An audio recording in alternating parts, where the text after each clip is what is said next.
Hello guys, in this video I will show you how to change your default currency on the Binance app. But first of all, I just want to mention, please don't forget to subscribe to my channel because at 10,000 subscribers, I'm going to show you my whole YouTube revenue statistics and my growth strategy, how to make money online. So let's jump into it. First, open your Binance app.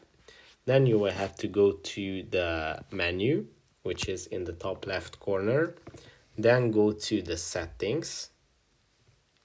And in the settings menu, the third option is going to be the currency option. And if you tap on it, you will see that here are all the available currencies. There are quite a lot, so I'm sure that you can find the one that you are interested in.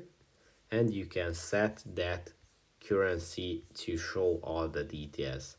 So right now I'm in Europe, so let's try changing to euro and go back to the app, and now everything should show up in euro. Yes, as you can see, Bitcoin, everything shows the value in euro.